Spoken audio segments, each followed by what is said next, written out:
السلام علیکم ورحمۃ اللہ تعالی وبرکاتہ۔ میرے تمام سننے والے دوست احباب،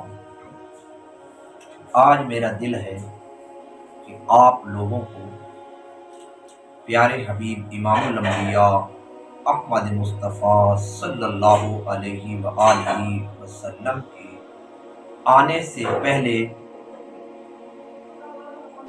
جو طبہ بادشاہ تھا، جس کا گزر مدینہ منورہ سے ہوا تھا، ابھی یہ مدینہ منورہ بنا نہیں تھا، اور اس کے ساتھ 400 علماء جو تورات کے عالم تھے گزرے، اس کا واقعہ سنانا چاہتا ہوں کہ اس نے نبی پاک صلی اللہ علیہ وسلم کے نام ایک خط لکھا تھا۔ تو واقعہ کچھ یوں ہے، نبی کریم صلی اللہ علیہ وسلم کی پیدائش سے کئی برس پہلے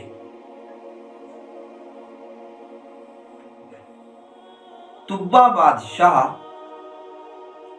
یہ یمن کا بادشاہ تھا، یاد رکھنا، مدینہ منورہ کے علاقے سے گزرا اور اس کے ساتھ 400 علماء تورات کو جاننے والے تھے۔ تو جب یہ اس جگہ سے گزرنے لگا تو علماء جو تورات کو جاننے والے تھے، انہوں نے کہا کہ ہمیں یہاں رہنے کی اجازت دے دے۔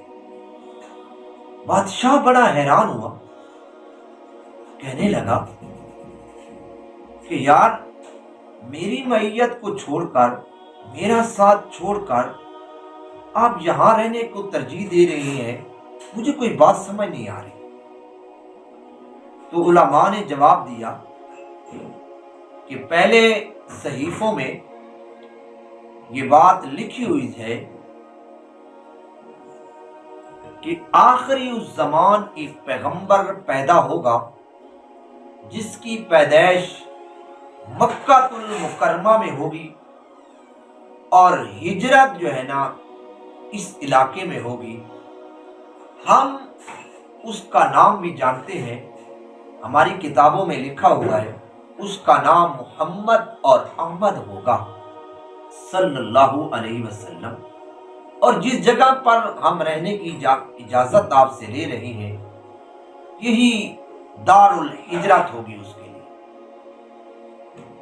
تو ہم اس نبی کے استقبال کے لیے آپ سے اجازت چاہتے ہیں، آپ ہمیں اجازت دے دیں۔ بادشاہ بڑا نیک آدمی تھا، بڑا نیک دل تھا۔ اس نے کہا میں آپ کو صرف اجازت نہیں دیتا، بلکہ میں آپ کو ایک ایک مکان بھی بنا کر دے دیتا ہوں۔ اب 400 علماء تھے۔ بادشاہ نے علماء کا احترام کرتے ہوئے ہر عالم تورات کے لیے ایک خوبصورت سے خوبصورت مکان تعمیر کرتا گیا۔ اور آگے سنیے، نبی پاک صلی اللہ علیہ وسلم کی ذات مبارک کے لیے آپ نے 2 منزلہ مکان بنایا، اور ان کو کہنے لگا کہ میں ایک خط لکھتا ہوں اس پیغمبر کے نام پر کہ اگر یہ پیغمبر آ جائے تو اس کو یہ خط دے دینا۔ اس خط میں اس بندے نے اپنی عقیدت کا اظہار کچھ اس طرح سے کیا کہ شہدت علی احمد انہ رسول من اللہ بارئ نسمی فلو مد عمری الی عمرہ لکنت وزیرا لہ وابن امی وجاہدت بالسیف اعداءہ وفرجت عن صدرہ کل امی، کہ میں گواہی دیتا ہوں کہ محمد مجتبیٰ اور احمد مصطفیٰ صلی اللہ علیہ وسلم خالق کائنات کے رسول ہیں۔ اگر میری عمر نے وفا کی تو میں ضرور ان کا معین اور مددگار بنوں گا اور ان کے دشمنوں سے جہاد کر کے ان کے دل کو ہر غم سے آزاد کر کے شاد کر دوں گا۔ اس خط پر طبا نے اپنی مہر لگا کر ایک معتبر عالم کو دے دیا اور وہ مکان بھی اس کے سپرد کر دیا کہ جب وہ تشریف لائیں تو ان کی خدمت میں یہ خط بھی اور مکان بھی میری طرف سے پیش کر دینا۔ اگر تیری زندگی وفا نہ کر سکے تو اپنی اولاد کے یہ خط سپرد کر کے یہی وصیت کر دینا۔ سنو، حضرت ابی ایوب انصاری رضی اللہ تعالی عنہ اسی عالم کی اولاد میں سے ہیں اور بقیہ انصار انہی علماء کی اولاد میں سے ہیں۔ حضرت ابو ایوب انصاری رضی اللہ تعالی عنہ جس مکان میں رہتے تھے یہ وہی مکان تھا جو یمن کا بادشاہ طبا بنا کر نبی پاک صلی اللہ علیہ وسلم کے لیے چھوڑ گیا تھا۔ جب آپ صلی اللہ علیہ وسلم ہجرت فرما کر مدینہ منورہ تشریف لائے تو ہر انصاری کی یہ خواہش تھی کہ آپ صلی اللہ علیہ وسلم ہمارے مہمان بنے۔ ہر آدمی کوشش کرتا رہا لیکن آپ کی اونٹنی وہاں جا بیٹھی جہاں پر حضرت ابی ایوب انصاری رضی اللہ تعالی عنہ کا گھر تھا۔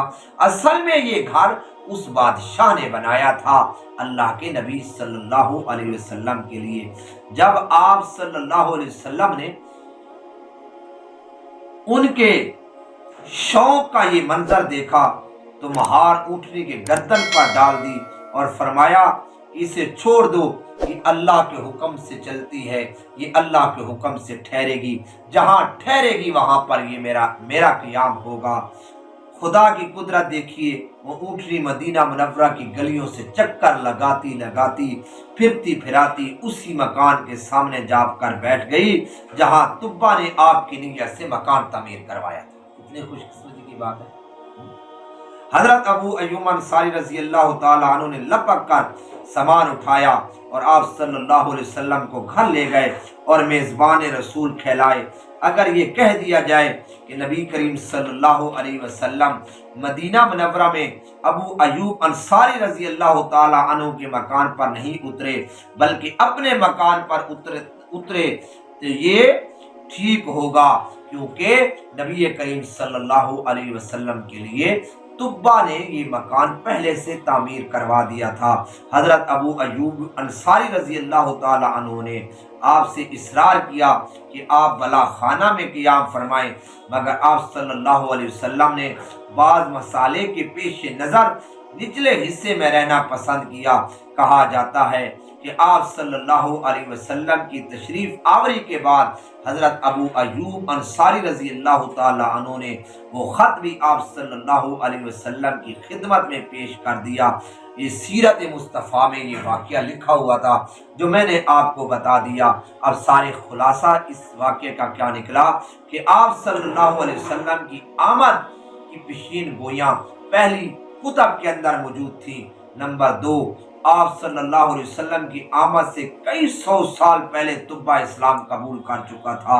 نمبر 3، اللہ کے حکم سے اونٹنی اسی مکان کے سامنے جا بیٹھی۔ نمبر 4، حضرت ابو ایوب انصاری رضی اللہ تعالی عنہ کی مہمان نوازی اور عقیدت بندی اس واقعے کے اندر موجود ہے۔ اللہ سے دعا ہے اللہ ہم سب کو نبی پاک صلی اللہ علیہ وسلم سے سچی محبت عطا فرمائے، آمین۔